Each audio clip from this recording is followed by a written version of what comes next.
नीतीश कुमार चिराग पासवान को तो अपने साथ लेके चले आए, लेकिन जीतन राम मांझी ने अपना पैर पीछे ले लिया है। और नीतीश कुमार का वो सपना जिसमें वो देखा करते थे कि बिहार को स्पेशल स्टेट का दर्जा मिल जाएगा, उस सपने को तोड़ दिया है जीतन राम मांझी ने। आखिरकार ऐसा क्या बोल दिया है जीतन राम मांझी ने जिससे नीतीश कुमार का सपना चकनाचूर हो जाएगा?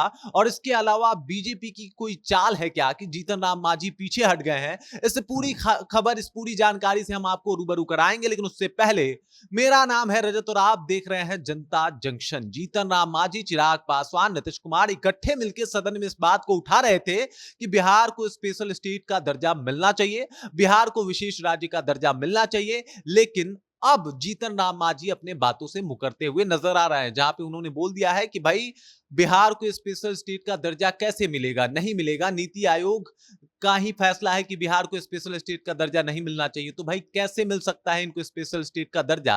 इस वजह से इस बात को करना ही गलत है, क्योंकि बिहार को स्पेशल स्टेट का दर्जा नहीं मिल सकता। आप देखिए, बजट जो है वो पेश होने वाला है केंद्र सरकार का, और उससे पहले जीतन राम मांझी का इस तरीके से बैकफुट पे आ जाना ये बताता है कि कहीं ना कहीं कोई बीजेपी की चाल भी हो सकती है कि भाई आप पहले शुरू कीजिए और धीरे धीरे करके ये मांग को ठंडा कर दिया जाएगा। चिराग पासवान हालांकि सदन में इस बात को उठा रहे हैं, उनके सभी सांसद मिलकर उठा रहे हैं कि बिहार को स्पेशल स्टेट का दर्जा मिलना चाहिए, लेकिन जीतन राम मांझी की वापसी हो गई है वापस से बीजेपी की तरफ, और वो कह रहे हैं कि भाई पॉसिबल ही नहीं है, क्योंकि नीति आयोग ने कह दिया है कि ये गलत है, ये हो ही नहीं सकता, और इस वजह से बिहार को स्पेशल स्टेट का दर्जा मांगना ही गलत है। और इस तरीके का जब उन्होंने बात किया तो नीतीश कुमार के उस सपने को चकनाचूर कर दिया, जो आज से 10 साल पहले नीतीश कुमार ने देखा था कि वो बिहार को स्पेशल राज्य का दर्जा दिलवा रहे हैं। लेकिन ऐसा पॉसिबल नहीं होता हुआ नजर आ रहा है, क्योंकि अब जीतन राम मांझी, जिनके भरोसे से थे नीतीश कुमार और चिराग पासवान को भी अपने साथ लेके आए थे, वो जीतन राम मांझी ने अब अपना बयान बदल दिया है। वो कह रहे हैं ये पॉसिबल ही नहीं है,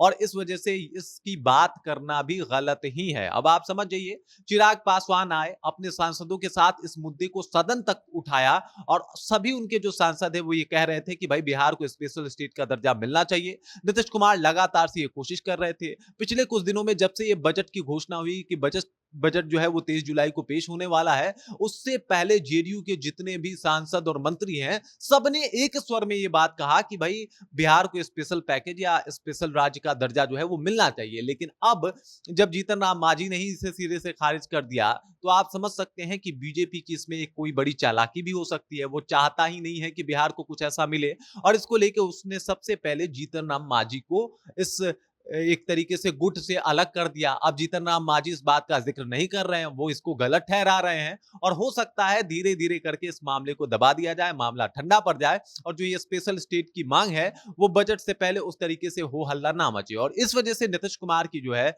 वो प्रॉब्लम बढ़ सकती है। अब चिराग पासवान भी अब बयान वापस ले ले और कह दे कि भाई ये पॉसिबल नहीं है, तो आप समझ सकते हैं कि इसके पीछे कारामात किसका होगा। आखिरकार बीजेपी हो सकता है उनको भी समझाए, लेकिन अभी जीतन राम मांझी अपने बयान से बैकफुट पे आ चुके हैं। यानी जीतन राम मांझी ने ही खुद कह दिया है कि ये पॉसिबल नहीं है, और अगर पॉसिबल नहीं है तो बीजेपी से ये मांग करना ही गलत है। बाकी आप समझ सकते हैं कि नीतीश कुमार का वो सपना जो वो 2010 में देखे थे, और वो चाह रहे थे कि बिहार को स्पेशल स्टेट का दर्जा मिल जाए, वो सपना जिसके ऊपर उन्होंने कई इलेक्शन लड़े और जीते भी, वो सपना एक जीतन राम मांझी की वजह से चकनाचूर हो सकता है। बाकी इस खबर को लेके, इस जानकारी को लेके और इस बात को लेके आप क्या सोचते हैं, कृपया कमेंट सेक्शन में जाइए, कमेंट करके अपना विचार हम तक जरूर पहुंचाइए। आप देख रहे हैं जनता जंक्शन और मेरा नाम रजत है।